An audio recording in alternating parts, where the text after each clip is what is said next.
है वो चीज़ जिसका हमें काफ़ी टाइम से वेट था और ज़रूरत थी। मम्मी और मैं इसको अनबॉक्स करने के लिए बहुत ही ज़्यादा एक्साइटेड थे। मिल गया था हमें वो प्रोडक्ट जिसका हमें इतने टाइम से वेट था, इंतज़ार था। सो इसके लिए हम बहुत ज़्यादा एक्साइटेड थे। हमने सोचा क्यों ना इसकी अनबॉक्सिंग वीडियो बना लिया जाए। हमने इसको ऑनलाइन भी ऑर्डर किया था तो इसका प्राइस ज़्यादा दिखा रहा था, इसलिए हम इसको लोकल मार्केट से ही परचेज कर लिया। मम्मी भी इस मिक्सर को देखकर बहुत ही ज़्यादा खुश हो गई थी क्योंकि सबसे ज़्यादा प्रॉब्लम उन्हीं को हो रही थी। अनबॉक्सिंग करने के लिए हमने चाकू भी बिल्कुल न्यू इस्तेमाल किया है क्योंकि इसको भी हम मिक्सर के साथ ही खरीद कर। घर में कोई भी नई चीज़ आती है तो उसे ओपन करने के लिए मैं बहुत ज़्यादा एक्साइटेड हो जाती हूँ। ये पूरा बॉक्स इतना ज़्यादा हैवी था कि जब मैंने इसको उठाया तो मैं इसको कुछ सेकंड्स के बाद उठा ही नहीं पा रही थी। सुजाता ब्रांड मेरे पापा का ट्रस्टेड ब्रांड है। बाइसेप के लिए ये बहुत अच्छा है। लेकिन इतनी देर के बाद फाइनली मैंने ये बॉक्स खोला। इसके अंदर इसके मैनुअल और कुछ इंस्ट्रक्शंस थे तो वो हमने निकाले और वापस साइड रख दिए। अनबॉक्स करने के बाद सबसे पहला जो चीज़ थी वो थी इसमें ये वाला जार। सबसे छोटा जार था ये सभी जार्स में क्योंकि टोटल 3 जार्स की ये मिक्सर थी। एंड लिटरली इसका जो क्वालिटी थी ना काफ़ी ज़्यादा टॉप नॉच थी। इसी के साथ साथ इसका जो लिड था ना वो काफ़ी ज़्यादा एयर टाइट था कि आप इसमें कुछ ग्राइंड करके फ्रिज में स्टोर करके आराम से रख सकते हैं। इसके अंदर 4 शार्प ब्लेड्स भी दिए हुए थे जिससे कि हमारा जो मसाला है या कुछ चटनी है वो अच्छे से पिस जाए। इसी के साथ था इसका नेक्स्ट जार जो कि था इससे थोड़े बड़े साइज़ में। ये होता है हमारा खड़े मसाले और ये जो हार्ड चीज़ें होती हैं ना, मसाले और मिर्चें हल्दी पीसने के लिए। ये इससे थोड़ा और हैवी था। आप इसमें इजीली अपने खड़े मसाले भी ग्राइंड कर सकते हो।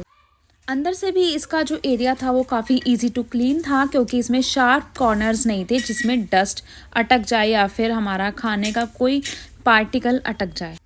तीसरा यानी थर्ड और लास्ट जार था हमारा ये प्लास्टिक का juice jar which is really unbreakable और ये भी हमें बहुत ज़्यादा पसंद आया। जैसे जैसे चीज़ें अनबॉक्स हो रही थी मम्मी की खुशी 4 गुना बढ़ रही थी क्योंकि सबसे ज़्यादा किचन में जो टाइम डिवोट करती हैं वो होती हैं हमारी मदर। साथ ही साथ मुझे भी खुशी हो रही थी क्योंकि मुझे भी है कुकिंग में इंटरेस्ट। मैं भी बीच बीच में कुछ ना कुछ बनाती रहती हूँ। मानो जैसे हमारा खुशी का ठिकाना ही नहीं था क्योंकि बड़ी चीज़ें ही नहीं कभी कभी छोटी चीज़ें भी हमें बहुत ज़्यादा खुशियाँ दे देती हैं। इस जार की भी क्वालिटी बहुत ही ज़्यादा अच्छी थी, एकदम बढ़िया। बॉक्स हमने कर दिया था साइड। अब मेन आती है मशीन की बारी जिसमें हम सारा मसाला ग्राइंड करेंगे या कुछ भी ग्राइंड करेंगे। जितनी छोटी ये दिख रही है ये उतनी ही ज़्यादा हैवी थी, ट्रस्ट में।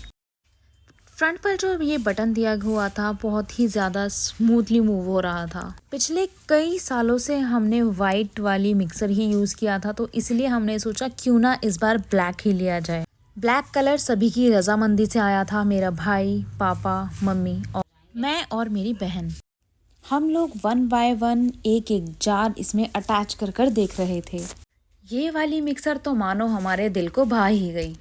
ये वाले मॉडल में और भी वेरिएंट्स अवेलेबल थे जिसमें 3 जार 5 जार ये सब थे, लेकिन हमें सिर्फ नॉर्मल घर के लिए इतना काफ़ी था तो हमने सिर्फ 2 स्टील जार्स और एक प्लास्टिक जार ही प्रेफर किया। मम्मी के हाथ में था ये वायर। वो मुझे बता रही थी कि इसका वायर बहुत ही ज़्यादा लेंदी है यानी अच्छा है। अब हम कर रहे थे ये जूसर जार अटैच। लगा कर देख रहे थे तो ये लगा हमें और भी ज़्यादा प्रिटी। अगर आपको ये वीडियो देख के थोड़ी भी यूज़फुल लगी हो या फिर थोड़ा भी एंजॉय किया हो तो प्लीज़ इस वीडियो को लाइक, शेयर, सब्सक्राइब और कमेंट करना मत भूलिएगा। ऐसी ही वीडियोस देखने के लिए हमें लाइक फॉलो करें। इसी के साथ मिलते हैं नेक्स्ट वीडियो में। Till then take care, bye bye, खुश रहिए।